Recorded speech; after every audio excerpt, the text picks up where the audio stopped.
Bismillahirrahmanirrahim. Alhamdulillahi rabbil alamin. Iɗen jokki ha joni fi umra on, golle umra on. Umra on kañum kadi no mari farillaji. Farillaji umra on ko harminagol e nokku miigato on, e waɗoygol tawafu on ka suudu Kaaba laabi jeeɗiɗi on, e yahugol hakkunde Safa e Marwa. Ko ɗiɗo farillaji tati woni farillaji umra on. Waajibiji umra on kadi ko ɗin ɗiya waajibiji ɗi tawata en yewtino fi muɗum fewndo yewtuɗen fi waajibiji ɓorniɗo ihram on. Ɗum ko telɗinagol e coñci ño'aaɗi wonande worɓe ɓen, kañum may wowlugol wi'a labbayka on, jokkindira ɗum ha hewtoya wango ha gayna golle umra ɗen. Sunnaji umra on kadi e rentinaɗi hulɓinaɗi haɗaɗi umra on kadi ko ɗin haɗaɗi e sunnaji ɗi yewtuno ɗen naane wonande on ɓorniɗo umra hino fokkiti ɓurniɗo coñci ihram hino fokkiti yahugol waɗoya hajju ma o waɗoya umra. Haɗaɗi ɗin fof ko hunde wotere nden. Mo waɗi gotel e ɗi piiji haɗaɗi ɗo kadi si tawi ko umra o fokkiti waɗoygol, haray ñaawore nden kadi ko wotere, ko imma o hirsa dammol, ma o hoora balɗe tati, ma o ñammina miskinɓe jeego wono yewtirno ɗen non ka ɓorniɗo ihram on. Amma si o tigi waañu, haray ɗo kadi ko ɗaɓɓitugol e mumunteji ñaameteɗi ɗin, sifa o mumunte ndi mbarodi ndi o waañi eɓɓidire ɗum, o sooda ɗum, o hetta, o hirsa sabu yoke konko o waañi ɗon. Junubaji to sooki ɗin kadi haray ko insinagol toro Allah subhanahu wa ta'ala yo Allah on yaafo mo.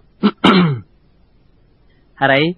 yahuɗo umra on wo yahuɗo hajju on wo himo yamira si tawi woni o faalama iwgol ka Makka ton hoota ka maɓɓe, himo yamira yahugol wangoyo suudu Kaaba ndun si o hoota. Haray ko ɗum woni wangande wi'etende tawaful wida nden. Tawaful wida on haray tabiti wonde nulaaɗo sallallahu alayhi wa sallam ɓe yamiri yimɓe ɓen yo laato sakkitode aadi maɓɓe ndin Makka yo laato ka suudu Kaaba. Kono noon si tawi ko suddiɗo wano wonduɗo e ella ma wonduɗo e ƴiƴam ɓesugo, haray on ɗon no yaafa, nulaaɗo no yaafimo ɗum.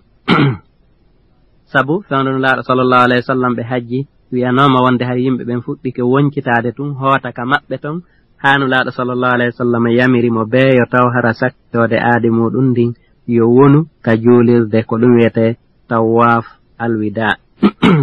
No jeeya noon e faljireji ɗi yoga e hajjunkeɓe waɗata, gogo on si ɓe nani wonde ɓe yahay kikiɗe piide misal, si ɓe juuloyi subaka tun ɓe wango ɗon ɓenna ɓe wangike tawaful wida, tawafu wayna gongol. Hara noon ɓe yiltototo ton ɓe juula fana, ɓe juula alansara, ɓe juula futuro wuri ha ɓe juula hay geeƴe. Haray ɗum ɗon wonana haray ɓe waɗali ko nulaaɗo maaki waɗe sakkitorde aadi moɗon ndin suudu Kaaba, ko tigi wango wayno hoota ko ɗum ɗon nulaaɗo maaki. Woɓɓe goo kadi ayayi hiɓe falja ɓe immo ɓe yaha, si ɓe wangike ha ɓe gayni ɓe yaara ɓawre ha ɓe yalta ka suudu Kaaba. Sayiji go ay woɓɓe no boɓɓo yimɓe ɗum, woɓɓe boɓɓo hay tugale juulire nden ma miranji ko woni e nder muɗum wano ɗumaji ka yarete ko nanditata e mum. Ɗum kadi ko faljere mawnde, julɓe ɓen haray no haɗa e gollugol sifa ɗin piiji ɗon, haray ɗum dagaki ka Islam. Si tawi yahuɗo hajju on ma golloyɗo golle umra on o gayni ɗum ɗo fuu, haray on say ko lutti ko waɗoygol ziyara ka juulirde nulaaɗo sallallahu alayhi wa sallam wonande on taaganaɗo. Si tawi noon o tigi adoyke waɗoyi ziyara on Madina, adayade hajju, ada hewtugol hajju on, haray ella la e muɗum. Amma si tawi o tigi waɗoyali ɗum, haray o tigi no yamira yo waɗoyi ziyara on ka juulirde nulaaɗo sallallahu alayhi wa sallam. Haray noon ko toujours kadi hajju on, ziyara on Madina yowodira e hajju on, wiyatake wonde a si goɗɗo hajjoyi o waɗoyali ziyara on hajju makko on timmali. Nulaaɗo sallallahu alayhi wa sallam ɓe maaki la tushaddu rihalu illa ila salasati masajida, almasjidu alharam wa masjidi hadha wal masjidu al aqsa. Nulaaɗo maaki wonde goɗɗo hebulata sawdu muɗum ma walisi muɗum ma saaku muɗum o fokkita sedakol yaagol e juulirde juuroyo sona e juulirde tati pet. Juulirde Allah hormantene nden ɗum ko Makka. e juulirde anden ɗo ɗum ko juulirde nulaaɗo nden Madinatul Munawwara e juulirde Baytul Maqdis wonde saare wiyetende Jérusalem nden fewndo ɗo tabiti wonde juulugol ka juulirde Allah hormantende Makka no ɓurdi baraji juulugol e juulirde go'o wano mo juuli e juulirde go'o julɗe guluuji temedere mo juuli ka juulirde nulaaɗo sallallahu alayhi wa sallam haray himon ɓurdiri e juuluɗo nokkugo yeru julɗe wuluure mo juuli e nde juulirde wiyetende Masjidul Aqsa wonde Jérusalem haray himo ɓurdiri e juuluɗo juulirde go'o yeru embere julɗe ne temeɗɗe joyi haray nulaaɗo sallallahu alayhi wa sallam maaki ɗum e hadis selluɗo hollugol ko haa honto baraji ɗuuɗi e juulugol ka suudu Allah hormantendu Makka e ka juulirde nulaaɗo sallallahu alayhi wa sallam Madina e Masjidul Aqsa mono mari feere muɗum haray no wona sunna si tawi o tigi yahi juuroyagol ka juulirde nulaaɗo sallallahu alayhi wa sallam si o tigi naati ka juulirde o tigi juula darɗe ɗiɗi si o tigi hewti ka nder juulirde o tigi juula darɗe ɗiɗi taho sunna si o tigi iwi ɗon o gayni juulugol ɗo anndi nulaaɗo sallallahu alayhi wa sallam maaki mo naati e nder juulirde taw jooɗo haa o juula darɗe ɗiɗi o ti yaha fewndo gabru nulaaɗo ndun sallallahu alayhi wa sallam fewta nulaaɗo salmina fewta gabru ndun salmina wiya assalamu alayka ayyuhan nabi wa rahmatullahi wa barakatuh si o ti gayni ɗum o ti du'ano nulaaɗo yeru wo ko waawi yeru embere juulugol e nulaaɗo sallallahu alayhi wa sallam o ti dirta seeɗa ka sengo ñaamo fewndo gabru sayyidina Abubakr Siddiq wiya assalamu alayka ya Aba Bakri assalamu alayka ya khalifata rasulillahi fi ummati radiyallahu anka wa jazaka an ummati Muhammadin sallallahu alayhi wa sallam khairal jaza o ti wiya ɗum ɗo sino waawi sina ɗum wiya assalamu alayka ya Aba Bakr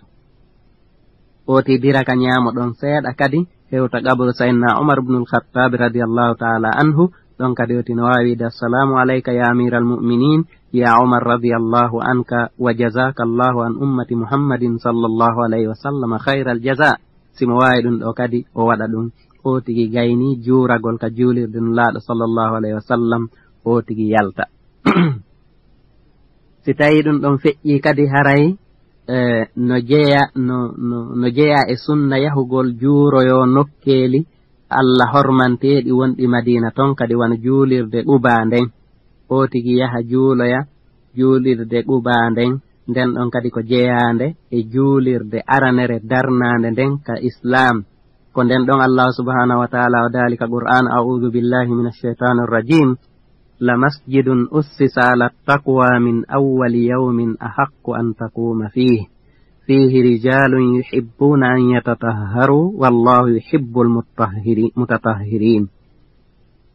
Allah dali juulirde sincande e dow kulol Allah ka arande nyallal ko nden ɗon ɓuri jojjudude e nde yahata daroɗa juula e muɗum no e nder juulirde nden ɗon worɓe yiɗuɓe laɓɓintinagol Allah on noon no yiɗi laɓɓintintoɓe ɓen ko nden juulirde Quba ɗon nulaaɗo sallallahu alayhi wa sallam ɓe seenoto ɓe waɗoya ɓe seenoto no ɓe juuroyonde haray ɓe seppude wonde haray ɓe waɗɗi ɓe seenoda e sahabaɓe Makka maɓɓe ɓen ɓe maaki wuri wonde kala on laɓɓintiniiɗo ka suudu muɗum o ari ka juulirde ɗon o juuli darɗe ɗiɗi haray mo mari baraji wono baraji waɗoyɗo umra haray ɗum ɗon no moƴƴi waɗugol ɗum ɗon ko golle moƴƴi kadi oti yaha juuroyo so ti wi ɗon oti yaha juuroyo yanɓe e shahidu ɓen kadi Uhud o salmina ɓen o salmina o du'a janteteɗo on wonande ɓen ka gaburu Uhud ɗon kadi Uhud ɗon andi ko ɗon bappirawo nulaaɗo sallallahu alayhi wa sallam maaketeɗo Hamza on ko ɗon o shahindinano nulaaɗo sallallahu alayhi wa sallam ɓe senotono ɓe juuroyo Uhud kadi ɓe maakino e hadis ɓe maaki Uhudun jabalun yuhibbuna wa nuhibbuhu muttafaqun alayhi ɓe maaki Uhud ɗo ko fello hingo yiɗi en enen kadi hiɗen yiɗingo haray no yiɗa yahugol juuroyo kadi ka berɗe Madina ka wiyete Al-Baqi' ɗon juuroyagol ɗon kadi ko sunna sabu sahabaɓe heewɓe e taabi'ina e yoga e karamokoɓe mawɓe e moƴƴuɓe ino wattina ɗon أوتي هيوتي دون السلام عليكم أهل الديار من المؤمنين والمسلمين أنتم سابقون وإنا إن شاء الله بكم لاحقون يرحم الله المستقدمين منكم والمستأخرين نسأل الله لنا ولكم العافية في الدنيا والآخرة أوتي نواوي دكري اللهم اغفر لنا ولهم واحمنا وإياهم اللهم لا تحرمنا أجرهم ولا تفتنا بعدهم أوتي نواوي دعاء جيغو كدي جلودي اجورو يقول برد السلام عليكم أيها أهل الديار من المسلمين والمسلمات وإنا إن شاء الله بكم لاحقون غفر الله لنا ولكم أوتي دعاء يروكو واوي دارا يأدون أنكدي أوتي نواوي ياد كدي أن julirde wetende masjidu iblatain den ɗon kadi fillanoma wonde koko Allah subhanahu wa ta'ala sansi ibla on sahabaje go juuli fewndo ɓe hewtoy Madina hari nulaaɗo sallallahu alayhi wa sallam sahaba ɓen ko baytil maqdis ɓe fewtayno ɓe juula nulaaɗo tori Allah yallah on sansu ibla on ɓe Allah on sansi ibla on ɓe fewtiti Makka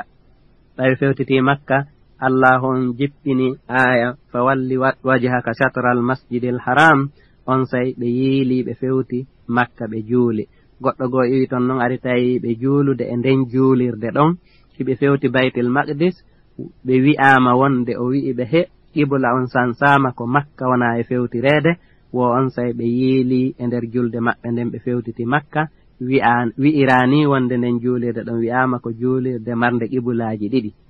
qibla e nder julde wotere ɓe fewti e nder qiblaji ɗiɗi hoti yi'oya nden ɗon kadi oti ya nokku wiyeteɗo sittu masajidi kadi juulirɗe jeeɗiɗi ka gere wannoɗo ghazwatul khandaq on kadi ka o wanno ɗon si oti wawi yahugol juuroyo ɗon kadi ko jeeyaɗum e mandeji mawɗi o tigi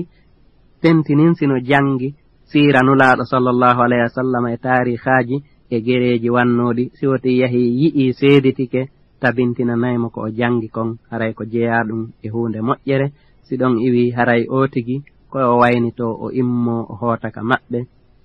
o toro Allah tusuru yo tawa Allah on waɗu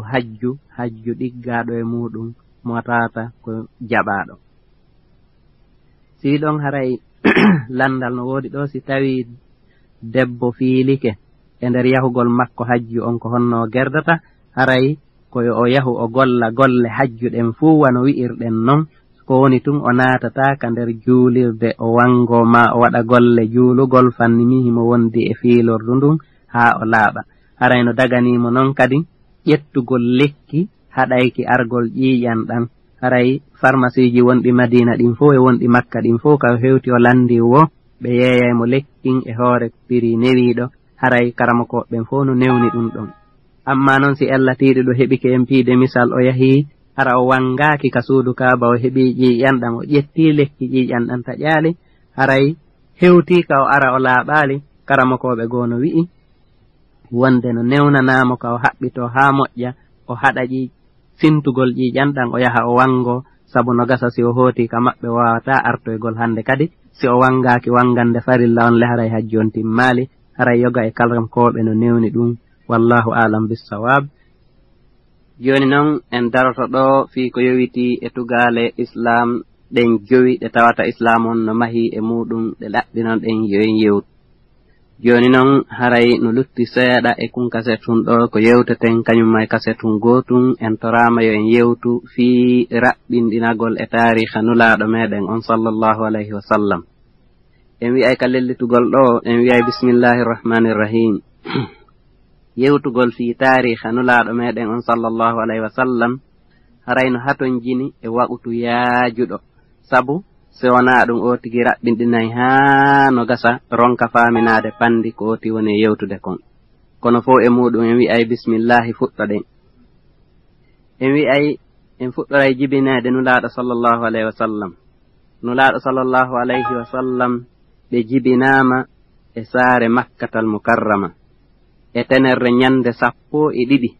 lewru arabu wi'etendu rabiul awwal ndun hitande andirande wonde ko amul fiil hitande nde tawata kefere wi'etenoɗo abrahata o annino ke argol munca suudu Kaaba ndu arabu ɓen rewayno e muɗum ndun arayno waɗa hajju e muɗum ndun o anni argol munca ndun suudu ɗon o ardi e mawɗi Allah subhanahu wa ta'ala halkimo kanko e mawɗi makko ɗin sallam no woodi neediji kadi neediji ɗin koyon taw hara yahowo hakkunde safa e marwa on ko laaɓuɗo himo wondi e salliji hara ko seppowo kadi si tawi himo waawi seppude amma si o waawata seppude haray puuspuusoy no woodi kaɓe waawata ɓen puuse o ɗuɗɗina jantagol inde Allah o ɗuɗɗina du'a o ɗuɗɗina jangugol aayeji qur'an e hadisaji nulaaɗo sallallahu alayhi wa sallam o haɗa ɗengal makko ngal e woolugol kala haala adday ka junubi hara o lorraali hay e gooto e yahooɓe ɓen hakkunde safa e marwa ma taƴitooɓe ɓen harano naatude ka juulirde o lorrira ɓe konngol maasina ɗum kuugal haray ɗum ɗo fuu haana o laato kadi ko hulɗo allahu on e golle makko ɗen hara ko haton jinɗo e yaafuye allahu on e peewal allahu ngal hara himo gollude ɗe golle ɗe tawata allah on tigi holli wonde ko golle jeyaaɗe e dewal makko yoga e faljireeji non haray woɓɓe e yahooɓe hakkunde safa e marwa ɓen haray woɓɓe e maɓɓe no waɗa ay woɓɓe hara haysi ko nayeeɓe ma haysi ko rewɓe hara hiɓe doga tun hara woɓɓe wuri na hay dogugol tun hakkunde alamaji haakoji ɗin ɗiɗi waɗaɗi ɗon ka gunde woɓɓe harayno doga tun ɓe doga iw safa ha marwa to haray ɓe doga harayle sayyidina abdullahi ibnu umar o maaki radiyallahu anhu laysa lan nisa'i ramlun bil bayti wala bayna safa wal marwa o wi'i laataaki no fawi suddiɓe ɓen dogugol ka suudu kaaba laataaki no fawi ɓe dogugol kadi hakkunde safa e marwa haray o tigi koyo wattan yili o gera o anda ko honɗum islam yamirimo yo o waɗu o warra non fii yo heɓu baraji ɗin haray ko ɗum ɓuri moƴƴude sen yiwi ɗon en aray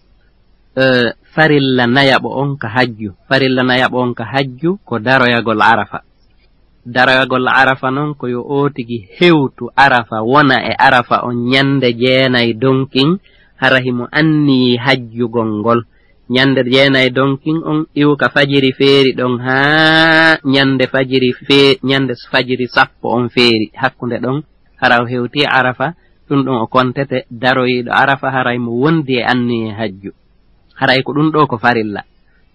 amma non sunna on haray ko sunnaji daroyagol hajju on hino woodi ton gogo on nulaaɗo sallallahu alayhi wa sallam ɓe maaki alhajju arafa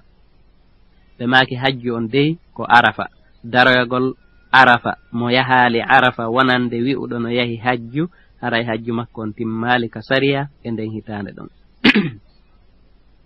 haray arafa on kadi noon daroyagol arafa on no mari waajibiji no mari sunnaji no mari neediji wona fuɗɗorno ɗen noon ka fuɗɗode hiɗen jokkiri noon waajibiji daroyagol ngol ko hewtoygol arafa nyande jeenayi donkin ɓaawo birtugol naange ngen o tigi wona ɗon haa naange ngen muta si o iwa ɗon o yiilo o arta musdalifa o tigi iwa arta kadi musdalifa waala musdalifa ɗon si o tigi hewti musdalifa o tigi waala ɗon haa bimbi nyande sappo on o tigi iwa musdalifa ara mina si o tiwi ɗon kadi ari mina haray bugagol jamratul aqaba njano on nyande sappo donkin ɗum kadi ko waajibi jeyaɗo e waajibiji arafa ɗin si woti gayni bugagol ngol o tigi fembo ma mekko si woti gayni ɗum ɗon kadi o tigi waala mina ɗon balɗe tati masina ɗum balɗe ɗiɗi nyande sappo on o tigi waala ɗon sappo e goo on o tigi waala ɗon nyande sappo e ɗiɗi haray himo waawi hootude makka himo waawi waalde ɗon kadi nyande sappo e tati on ɗum ɗo ko waajibi waalugol mina on e jeyaɗo e waajibiji daroyagol arafa on no jeya e waajibiji daroyagol arafa on kadi bugagol jamaraji ɗin tati nyande sappo e goo e nyande sappo e ɗiɗi e nyande sappo e tati nyande sappo e goo on o tigi acce haa naange ngen towa nge dirta o tigi bugoyoɗon jamaraji ɗin ko noon kadi nyande sappo e ɗiɗi ma sappo e tati haray ɗum ɗo fof ko jeya ɗum e waajibiji ɗin haray ɗiɗo ko waajibiji jeego o linteteɗi e waajibiji arafa ɗin argol hewto e arafa walugol Muzdalifa bugagol jamara njano on fembagol ma Mekko walugol Mina balɗe tati kanyumma e bugagol jamaraji ɗin e nder ɗen balɗe tati ɗon siwti arti nyande ɗiɗi kadi haray ino hawri ɗum ɗo fuu dalil muɗum ko nulaaɗo sallallahu alayhi wa sallam maaki li ta'khudhu anni manasikakum rawahu al-imam Muslim ƴette e juuɗe an dewal moɗon hajju on si wi ɗon haray daroyagol arafa on kadi hino mari sunnaji yowitiɗe e daroyagol arafa on go'o on ko yaltugol yaha Mina nyande 7 donkin o tigi waala Mina ɗon gogo on o juula ɗon fana o juula ɗon alansara o juula ɗon futuro o juula ɗon geeƴe o juula ɗon subaka nyande 9 on so iwa Mina o yaha arafa hewtoygol makko nyande 9 on e nder leydi arafa ndin tigi so yahi o hewtoyi ɗon o wona arafa ɗon o juula ɗon fana e alansara ka waɓutu fana o hawtita ɗi ɗiɗi o uyita noddinandu wotoru darnaali ɗiɗi si ɗum ɗon feƴƴi o wona ɗon haanange ngen muta o iwa ɗon o arta ha Muzdalifa so hewti Muzdalifa o juula ɗon futuro e geeƴe o hawtita o hawtita o noddinandu wotoru darnaali ɗiɗi kadi wano o warruno noon Arafat hawtitande waɗande Arafat nden ma waɗatende Arafat nden karama ko ɓen no wi'a ɗum ko jam'u takdim hawtitugol adintina juula fana on e alansara on fewndo waɓutu fana on hawtitande waɗetende Muzdalifa nden karama ko ɓen no wi'a ɗum jam'u ta'khir hawtitande nennitande ɗum ko juulugol futuro on e geeƴe on fewndo sa'i geeƴe on o tigi du'o kadi ka mash'aril haram ɗon ɗum ko Muzdalifa o tigi toro Allahu ɗon ko heewi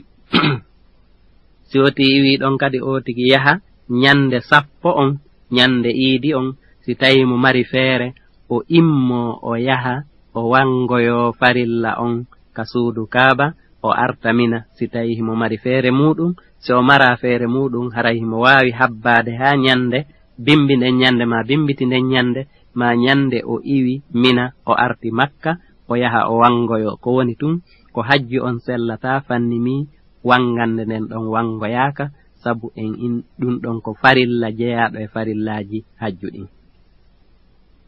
si wi ɗon kadi haray ko neediji yowitiɗi e daroyagol Arafa ɗin gogo on lootanagol daroyagol Arafa wonande on waawɗo haray ko jeyaɗum e sariya no newna wonande on wawɗo woni gorko woni debbo on no fiili o fiilaaki fof no newna ko sunna wonande on wawɗo daroyagol nokku kanulaaɗo sallallahu alayhi wa sallam darino ɗon wonande on waawɗo ɗum kadi ka fetere ka ley pellum woɓɓe wi'a pellum kun jabal rahma si tawi noon o tigi waawata haray o tigi ɗaɓɓiraaka ɗum tentinin fewndo saa'i ɗo haray werdeji ɗin no senda haray si tawi ko taa kanjo himo andi himo waawi yahude o ara himo newnana si o waawata haray ko luttugol ka werde makko ɗon o toro ɗon Allah o waɗa ɗon dewal makko ngal ko ɗum ɗon islamu yamiri sabu nulaaɗo sallallahu alayhi wa sallam ɓe maaki waqaftuha huna wa arafat kulluha mawqif min mi darike ɗo kono aynde arafa nden fuu ko nokku darorde oti janto inde Allah kadi o ɗuɗɗina du'aaji ɗin o fewta qibla on o fewta suudu Kaaba ndun o ɗuɗɗina du'aaji ɗin haray ɗum ɗon kadi ko neediji teddinaaɗi ɗi tawata islam no yamiri o hebbina jantagol labbayka allahumma labbayka on o janto iwgol Mina o yahugol Arafa o janto iwgol Arafa arta Muzdalifa o janto iwgol Muzdalifa arta Mina ɗum ɗo fuu himo yamirayo janto haa say o bugi jamratul aqaba jamara njana on o bugi ɗon kaaƴe ɗen jeɗɗi si o accita ɗum ɗon haray himo no jeya e neediji kadi hoccugol kaaƴe jeeɗiɗi Muzdalifa say o tigi waalata ɗon o ti hocca ɗon kaaƴe jeeɗiɗi o bugoyto ɗen jamratul aqaba njana on haray simo waawi ɗum ɗon ko needi haray hino moƴƴi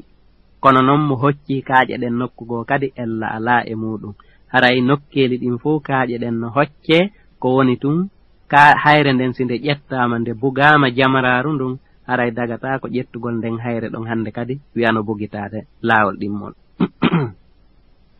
haray hajjunkejo on kadi yo o wi'u allahu akbar ma bismillahi allahu akbar saanga kala hayre nde o bugoto jamraru ndun ɗum ɗon kadi ko sunna ko needi moƴƴiri islam on no yamiri haray ella ala e muɗum haray si tawi ɗum ɗon kadi gasi si o bugike jamra tosoko on e hakkundejo on haray himo newnana daragol ɗon o du'o si tawi yimɓe ɗuuɗa si tawi no newi daragol toro Allah amma noon si tawi yimɓe ɓen no ɗuuɗi hara si o darike ɗon no gasa guwere goo aray liɓamo ma naɓoramo lorramo ma kanko o lorra luttuɓe ɓen haray on sayi ɗum ɗon dagotako haray no jeeya e du'aji ɗi nulaaɗo sallallahu alayhi wa sallam du'otono du'orayno ɓe makayno allahumma ja'alhu hajjan mabruran wa sa'yan mashkuran wa dhanban maghfuran Allah mi torike ma waɗu o hajju ɗo hajju ɗiggaɗo e muɗum mi mana mo tawata hajju ɗon huwi ko yamira acci ko haɗa o waɗanamen yaadu ndun yaadu yettinindu waɗanamen junubaji yaafaɗi haray no woodi noon e nooneji e faljereji goo kadi ko yoga e yahuɓe daroygol arafa on ɓe faljata e muɗum haray ko wattangol yili moƴƴa gogo on yoga e yahuɓe hajjuɓen si ɓe yahi arafa ɓe yaha ka takko keerol naatugol arafa ɓe wona ɗon ɓe moƴƴina ɗon togohoye maɓɓe imma ɗaɓɓugol ɗowdi masina ɗum wi'ugol hiɓe huli ɓiƴo on hara ɓe naatali e nder aynde arafa nden ɓe yaha ɓe ñalla ɗon ɓe wona ɗon haa kiikiiɗe ɓe arta musdalifa ɓeeɗo hewtoyaali arafa mo hewtoyaali arafa noon haray o acci farilla mo acci farilla on haray hajju makko on boni iɗe andi nulaaɗo sallallahu alayhi wa sallam ɓe maaki alhajju arafa joni noon hajju on ko mo hewtoyi arafa amma mo hewtoyaali arafa haray on ɗon kontataake hajjoyɗo ka sari'a woɓɓe kadi hara hiɓe waawi wongol ton haa naangen muta ella o alaa ɓe iwa ton ade naange ngen mutude ɓe inna ɓe hula ɓiƴo on ɓe inna yo ɓe artu law ɗum ɗon kadi ko faljere wonande wawɗo mo tawata wona ɗoweteɗo ko wana noon woɓɓe goo kadi a tawa hiɓe dari hiɓe fewti fello ngon hiɓe du'o ɗon hay si tawi noon wona qibla on ɓe fewti bimana hay si ɓe hucci qibla on hara wona qibla on ɓe fewti en wino nane nulaaɗo sallallahu alayhi wa sallam kamɓe ɓay ɓe senike e hajju on ɓe hewti nokku wiyeteɗo namira on ka juulirde nden darna ɗon fewndo ɗo ɓe wonno ɗon haa nangen dirti ɓe juuli fana e alansara darnandu woturu kañumma noddinandu woturu e darnali ɗiɗi ɓe hawtiti ɓe uyti on say ɓe seeni ɓe ka takko pellun ɗon jama on ari ɓe hutbi yimɓe ɓen ɓe tori Allah on haa nangen muti ɓe arti musdalifa joni noon an sa darike ka pellun ɗon a fewti fello ngon a sikki ngon fello ɗon no nafe maahi ngo wondi e lorra haray haj ɗum ko faljere ko wattangol yili wuri ayyay woɓɓe goo no ɓiƴodira hiɓe doga hiɓe ƴawa ka hoore fello ton a tawa wuri woɓɓe hino yana ka kaaƴa ton woɓɓe barma koyɗe muɗum helay ɗum woɓɓe wuri hay maaya e muɗum haray ɗum fof ko wattangol yili moƴƴa woɓɓe kadi si ɓe ari musdalifa ɓe waalata ɗon hara hiɓe